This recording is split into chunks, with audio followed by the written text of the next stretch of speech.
Bom, boa tarde a todos. Agradeço a presença de todos para mais uma palestra aqui utilizando os recursos da informática. No caso aqui o PowerPoint. O tema da nossa palestra é informática na educação. O uso dos computadores aqui na escola, na sala de aula, para fins pedagógicos, né? Então eu vou falar um pouquinho sobre história, dos programas. Não vou falar de todos os programas, porque são muitos, são vários. Alguns eu coloquei imagem porque eu tinha o CD, outros não, eu coloquei imagem, tá? Bom, a história. A primeira vez que se usou o computador para fins educacionais, lá nos Estados Unidos, foi na década de 40. Eles usavam uma espécie de simulador de voo aqui para os pilotos, né, os militares da aeronáutica, aprender a usar o avião. E existe até hoje o simulador de voo, né? Então, eles usavam um computador analógico aqui nessa cabine, né? Esse daqui é o avô dos atuais simuladores de voo, né? Negócio bem simples, isso aqui é da década de 70, tá? Então, a primeira vez que eles usaram.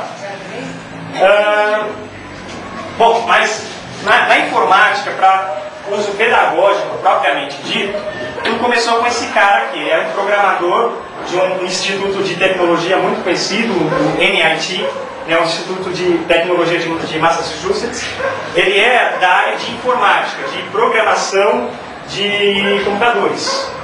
Aí ele descobriu que era mais interessante o ato de programar, aquele processo de programação, do que o programa pronto. Porque é um ato pedagogicamente rico. Eles estarem lá discutindo soluções, discutindo os problemas. Então ele percebeu isso e resolveu trazer aquela experiência da área de programação para a área educacional, para a área pedagógica, né? Então ele percebeu isso, tá? E um dos lugares do mundo que é mais estudado é lá nos Estados Unidos, no MIT. Tá? E no Brasil começou aqui em 83. Tá? Os professores que foram fazer mestrado, doutorado lá do MIT, depois vieram para cá para desenvolver o projeto Educom. O projeto Educom é um dos pioneiros aqui nessa área. Aqueles computadores, imagina só aqueles computadores dos anos 80, né? Então, foram várias universidades que participaram do projeto, né? O Federal de Pernambuco, o PUC, Federal do Rio Grande do Sul, tá? E hoje essas universidades são referências.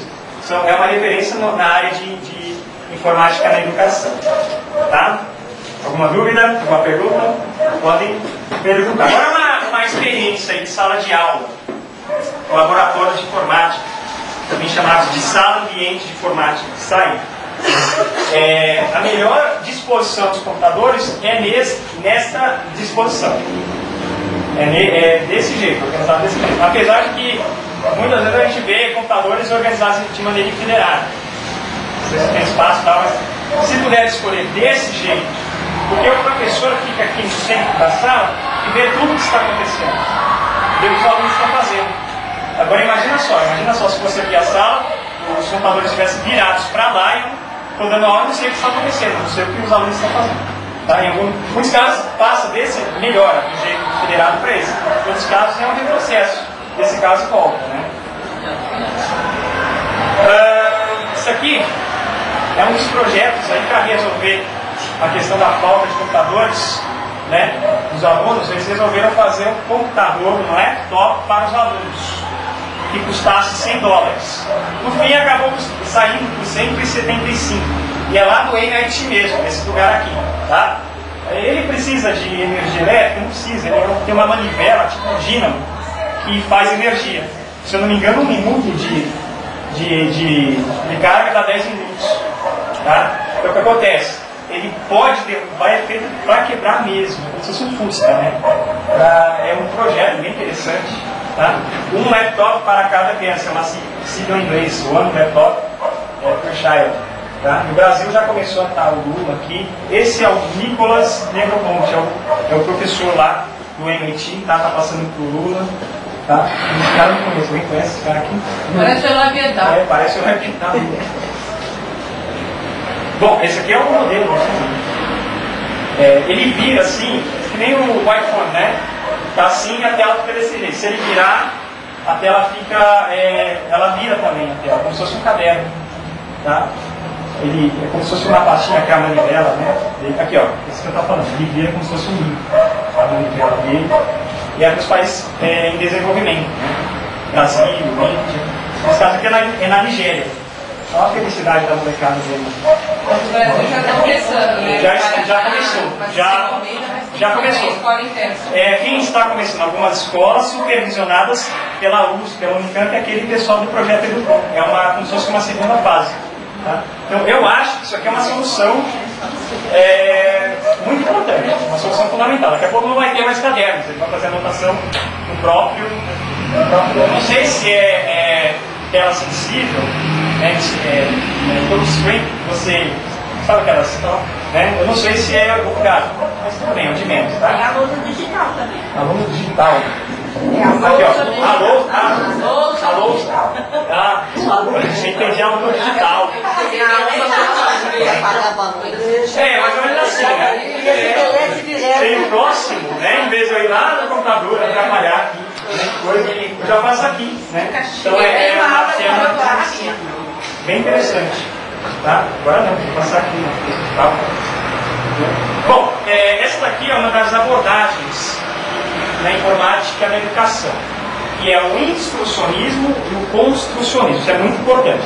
É o seguinte, muitas pessoas falam, o computador ele não resolve a informática porque é como se fosse um professor lá, tá? Mas não é bem por aí, porque essa é uma abordagem instrucionista. Também existem as abordagens construcionistas. Qual a diferença de uma e outra? Tá? O instrucionismo é uma questão assim que a pessoa acha que o computador vai ficar ensinando ela como se fosse um vídeo. O computador ele fica passivo diante da tela. O programa que ele fica lá parado, só clicando as opções e não constrói nada. É muito diferente do construcionismo. Tá? Construcionismo é uma palavra que lembra o que mesmo? Construção. Que teoria pedagógica lembra mesmo? Construcionismo? Construtivismo, do Piaget, né? Então o Papert, ele foi um discípulo do Piaget para fazer esses estudos. Então o construcionismo é uma deriva do construtivismo, tá? A mesma coisa. O aluno do construcionismo, ele vai mexer no próprio computador e cada programa que ele mexe vai ser diferente. Então, vamos supor que tem os níveis o grau de dificuldade. Aquele aluno que sabe mais vai avançar, o que sabe menos vai... Então, cada jogo vai ser um... Tá? O instrucionismo não, só fica lá perto, tem um vídeo lá, uma gravação, faz vídeo sobre qualquer área, né, matemática, como se fosse um professor. Um exemplo aqui é o SimCity, alguém conhece? SimCity? Você constrói a cidade, então cada cidade que é construída de uma maneira diferente, tá? Eu coloquei aqui como exemplo o SimCity, tá? Aqui no exemplo tem mais programas de geografia, o que será? Você já fez aqui, não fez? Já teve um curso, inclusive, há uns 5 anos atrás, do SimCity para a geografia. Teve de várias áreas, para a área de matemática, foi supermáticas, Cabri, fracionando, né, para a área de português foi o Sherlock. Então, aí depois foi avançando. O Sherlock é um exemplo de um programa construcionista. Tá? O que vocês entenderam? Vocês podem perguntar.